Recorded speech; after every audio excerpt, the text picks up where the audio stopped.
Hey, my name is Peter, and today I'm going to show you how to create a proposal in Plutio. Though I'm not going to show you the how to write a proposal because that's a whole business topic in of itself, and you can watch my videos on that. But this is specifically how to put a proposal and set it up inside of Plutio, put the pieces together, and how to get it all going. So let's jump straight in. The first thing you should probably be doing is naming your proposals. Honestly, I think everybody gets this part, but just in case, I do add the word proposal in the proposal, which does slightly mess up the email template, but that is okay. But I like adding the word proposal because it does kind of just help things move along easier, and it helps me remember personally what this thing is about. And yes, it's in the proposal section, but again, it's a mental thing for me. So I add the word proposal. So whatever is in the title here, I usually add the company name. So let's say John Smith's Apple Company. And then I write usually what it's about, strategy, website, content development, SEO, banners. Let's say this is a strategy proposal, right? So I add those things all in the title, and all caps. That's the way I do it. Now, I do add a cover image here. I actually don't have it ready just for this proposal, but I usually do add a cover image here. So let me actually pull up a proposal I was writing. So let me, click that there. Proposals, it's our stuff. That's the one we were just working on. So this is the image that we normally use. I didn't download it for the example, but that's where it is. So we usually add an image there. It's a little bit better for people to see what's going on and see you. So we added a personalized image. That image that you just saw is an image we had from a photo shoot. So it is a professional photo. If you don't have one, that's fine. But I do recommend having a wide photo there. So it's thin but wide over there, and of you or the team or whoever's going to be submitting this thing. So it adds a little bit of a personal touch to this proposal. Now this stuff, the from stuff is filled out, of course, automatically. The to is filled out after you add the person as a, person there. Now here's a little trick though. When you have to send it to somebody, you have to, of course, add them to the system. So let's open up people. So if we add people here, what I've done though is there is, of course, as we all know, there is a client type of person, people in the system, right? Well, that isn't exactly what this person is yet, right? They're not a coworker, they're not a teammate, they're not a contractor, and they're not a client. So what I've done is I created a unique role, and I've simply called it lead, which has zero permissions pretty much, except to see their own things. So anybody new that I add here that is not a client yet is added to the system manually before I start creating a proposal. I add as much information as I can, but I set them as a lead. Again, this is just a custom user type with pretty much zero permissions. Just simply call it lead. Why?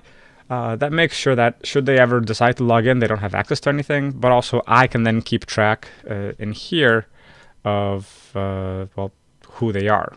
It kind of makes things simple, but it's still sent to them in that case. Therefore, I find this kind of a good way. Next, we set up the creation date. Creation date is whenever you're actually going to send it out to them. So let's say we're writing this up today and we're going to send it out today. Then creation date is today. But what we do is we don't write the proposal and send that out the same day. We usually schedule a walkthrough call to go through this proposal with the potential client.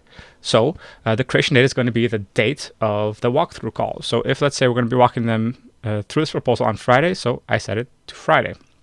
Now, expiration date, by default, we set this to be 30 days.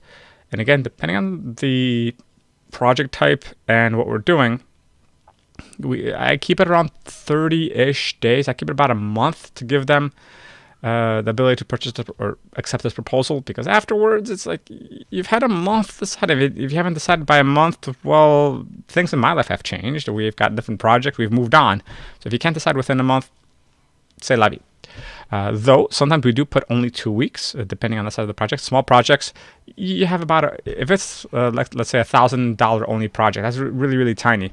You have about 7 days to decide, yes or no. It's not really worth my time to wait more. It's a quick decision. It's very small. If it's a $100,000 project, okay, I'm going to give you some time, because there are other corporations to go through sometimes. There are vendors to go through and vet, and there are various things to go through.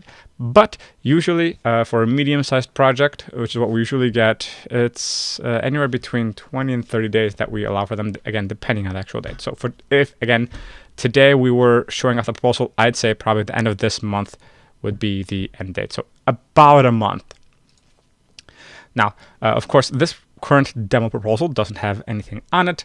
So let's add some things. What I do, and I don't just let's add one little content piece. I just clicked here on the content and I added this content. I don't write everything here. So I do not do that. What I do, though, is each content piece is its own section.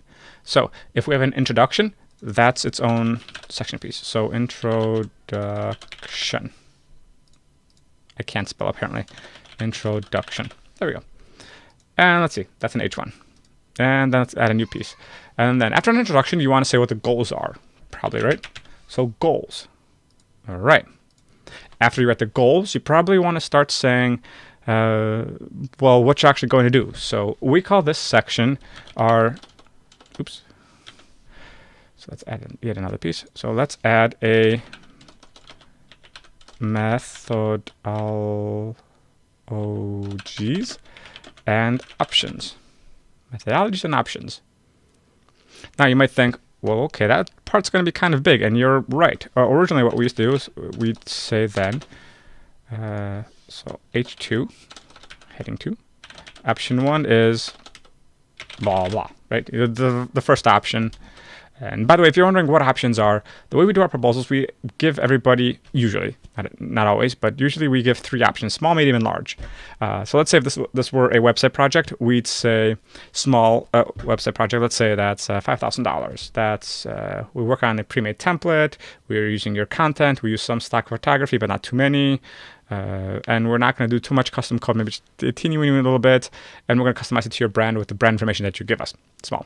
Medium, we can add some custom code, definitely custom styling. We can add a logo for you, blah, blah, and some content. With option 3 then being, well, there's the full custom website, maybe WordPress, maybe not. We had e-commerce, we're adding the full logo package, we're adding the branding strategy, and we're doing ads for you, whatever it might be. So small, medium, large. So that's option 1, that's option 2, and here's option 3. That's what we used to do. Now you might think, if your proposal options are really, really large, then this section could get really big. So what I recommend then is for each option that you're going to offer the person or the potential client is you don't, only this first option is it's in with this heading 1. So that's option 1. And then each subsequent option is its own little box, because because Plutio currently does not scroll. I don't know what this would be called. Action bar, the bold, italics, underline, that bar. It doesn't scroll it with you if you scroll down. So if your proposal options are really long, you're going to keep scrolling. Then you have to keep scrolling up if you ever want to do any, well, typesetting. So I split these into various contents. And if you're wondering, do we use any images in here? We actually don't. In our proposals are plain, quick text to help people understand just exactly what's in there, and we don't use the images. The only images we use are the cover image right up top and some images down here, which I'll show you in just a second. But that's it, honestly. So we don't use images. You can, of course, probably throughout here somewhere, if you have a infographic to show, or maybe a process graphic, which we are planning to eventually in mid-2019. We're going to we currently have a process graphic, but we just don't add it here. We write it out in text because it makes more sense for us, which might be different for you. So anyway, moving on. And then, so this is going to be option 2. And this is going to be option 3. Whatever option 3 ends up being, right? Oops, that's regular text. We do, though, at least for styling purposes, all regular content is just regular content. Some code. Don't mind the code. So there's our, the options that we're offering. So here in the options that we write exactly what we're going to do in each option for the client. So option 1, here's the small package options. Option 2 builds upon option 1. And here's these additional cool items that we're going to do. And option 3, it builds upon option 1 and option 2 and all these additional cool things that we're going to do, which makes it worth being an option 3 type thing. Afterwards, we add yet another content, a very important one, which is terms and conditions. This is the part where you ever so slightly cover your legal butt.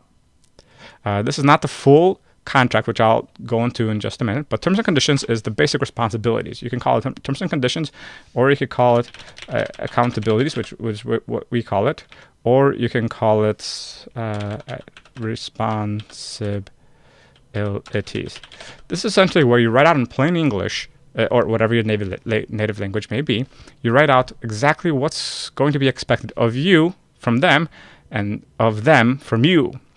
So this is where you're setting, we're going to do all the content, but you need to provide us with the industry knowledge because, for example, again, with myself, we have a few therapist clients. I have barely any idea about therapy and psychotherapy and helping people deal with their issues, except business issues.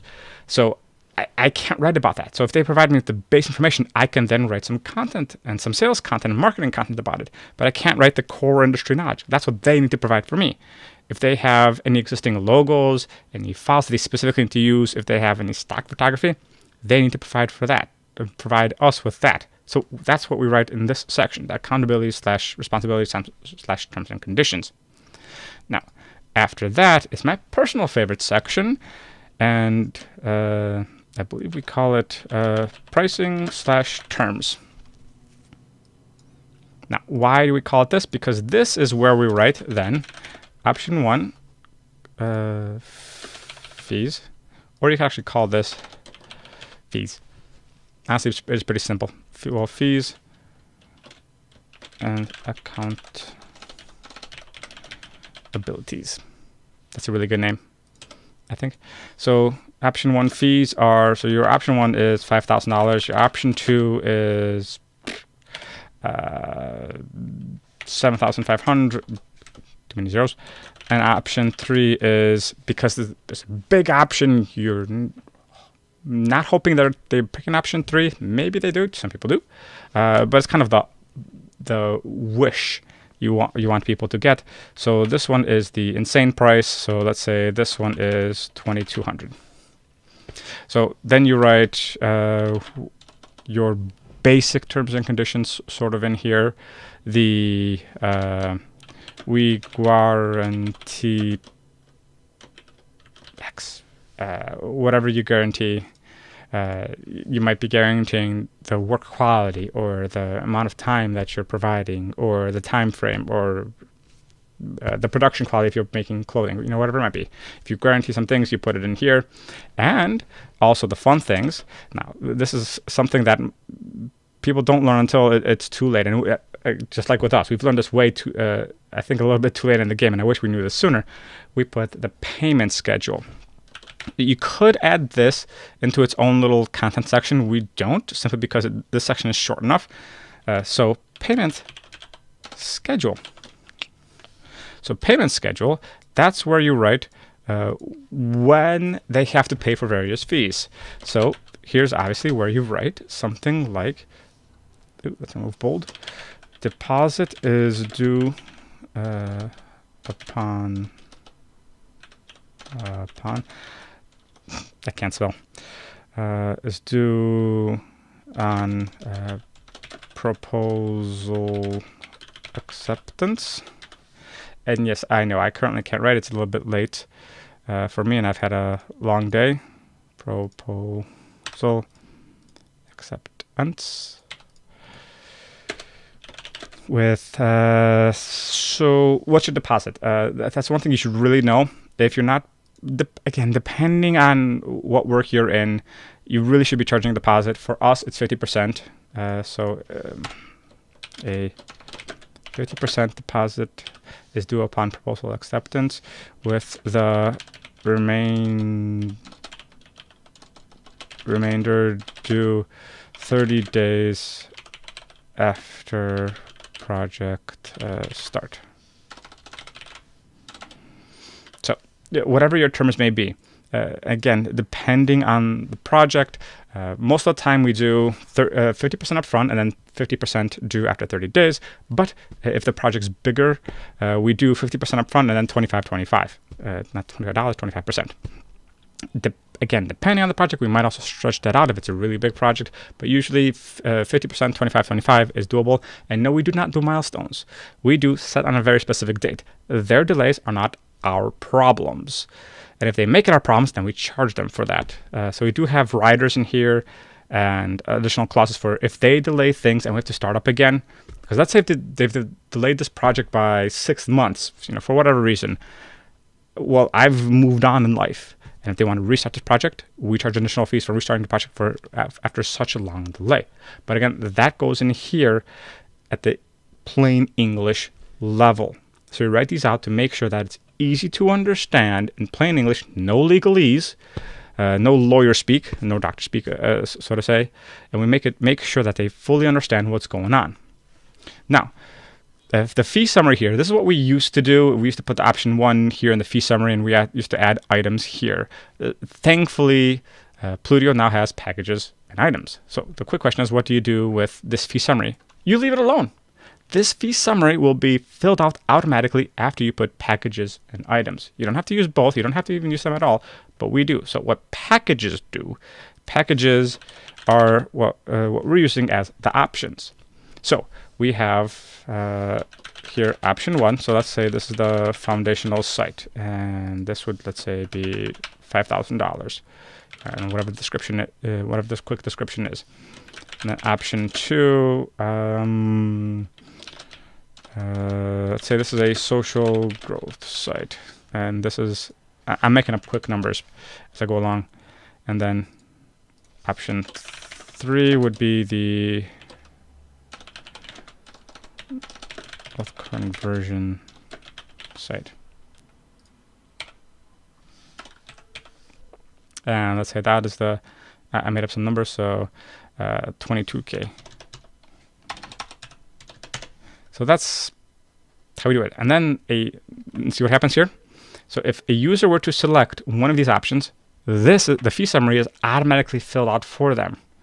And in terms of packages, per package, they can only select one option. What I'm waiting for, though, is the option that they have to pick one and only one, not 0, not 2, not 5. They have to pick one of these. I'm waiting for that feature, the required, basically. Like in forms, when you opt in form, your name is required, your email is required. I want to set required for one of these. Now the question is then, can you have multiple packages? Yes, you could have, let's say these were my SEO options, right? So small SEO, medium SEO, large SEO, package, a design package, and you can pick options within there.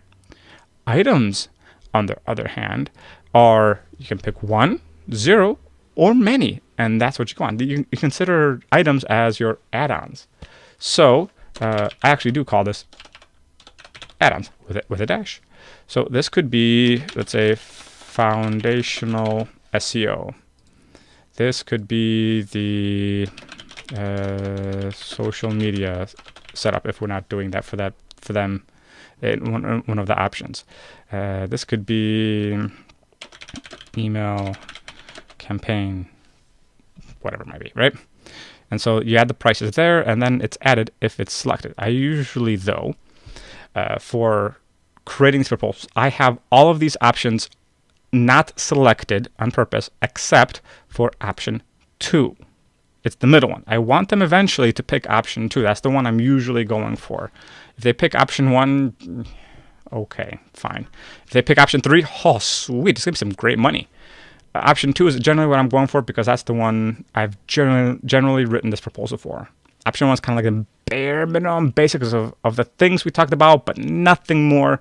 Option 2 is like the things we talked about, but like really well done, and maybe a few little additional goodies. And option 3 is the whole shebang and more, and a lot of great stuff in addition to what we've talked about. So that's why I'm usually going for option 2. That's the price I generally want them to go for. So I pre-select this one for them. So once they then click through to the option, to the proposal, they see it, it's automatically pre-selected for them. But none of these others are, and that's on purpose, because I don't want them to select these additionally. They're true add-ons, at least the way I do business, is that if they want the foundational SEO, they can select it. If they don't want the social media setup, whatever it might cost, they can add it. It's not added in for them. It's an option they can add by themselves. So there's that. And then I also wanted to talk about using HTML, because I know that was a question that came up a few times. So at least in the Facebook group. So how do you use HTML, or at least the HTML piece? You cannot use JavaScript in here. So if you want custom interactive elements or custom tracking, that's not going to work in here. Though almost every single CSS 4 and 5 code is going to work in here. So if you want to write pure code, either with inline styling, so let's say border 1px solid red. Oops. Hello there. So I want a red border and, just to show you, background color, I don't remember if it's gray with an A or an E. But point being, you can do custom code to custom style your font things there. So there we go. Obviously, this is poorly designed, but you can do things like this. You can add padding, you can add margin, you can have fun moving things around, you can have some columns in there. So you can custom style your content in here.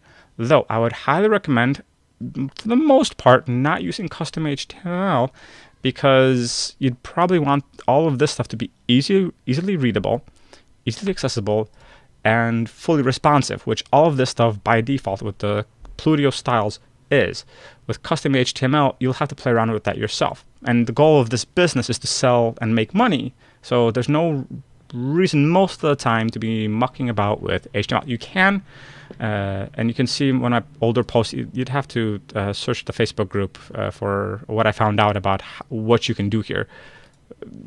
But I generally don't see too much of a point, simply because from what we've experienced, quick content, just getting this thing done, putting it out as fast as possible makes far more money than playing around with the styles here. Now, two final things I want to show you. The contract. You do want an actual contract. The proposal is the plain English stuff you want people to recognize and see and understand. The contract is the legalese. So add all that, the lawyer language, all the actual legalese, all the finite itty-bitty details that a lawyer can pick through to their heart's content. Put that all in there. Clients will, of course, look at it, but most won't comb through it. They'll see, oh, it's there. It looks like a standard contract thing. Yeah, okay. So plain English for the proposal, legalese in the contract. The contract should, by the way, most of the time, probably be your general service contract, not specific to that proposal, with the rare exception of maybe adding a rider for content if you don't generally use content, a rider for stock images or whatever it might be. Other than that, your contract should be pretty much your standard legal project contract. So if you can get one of those crafted by a lawyer, great. If not, pull one off the internet and just use it here, so you're at least legally protected. But the proposal is the plain English. They'll understand what's going on. That's what we use this for. And the other fun thing, and this has surprisingly helped a decent amount, is you can add cover images here. So this one I'm actually going to show you from the live proposal that I'm going to be sending out in a few days. Is for our proposals, we use icons, and you can use animated GIFs. So if you find animated GIFs that you want and like and fit your usage, feel free to add them here and use them in your options. So far, people love these things, And so far, they have actually helped us sell them because it's cute, it's quick, it's small, and it's a little bit of a fun little user experience. So that's it. That's how we use proposals, and that's how I would recommend thinking through it. Add a cover image, split each of your proposal sections into actual content sections. Make sure to add a responsibilities or accountabilities section, a fees section to explain your pay schedule and what the fees are in plain English and how they're supposed to pay. Add your options as selectable items, add add-ons as items, and add your legal contract here, because this is where you can get legally protected. And that's it. I hope you guys can make good use of this. So again, I'm Peter from Chykalophia.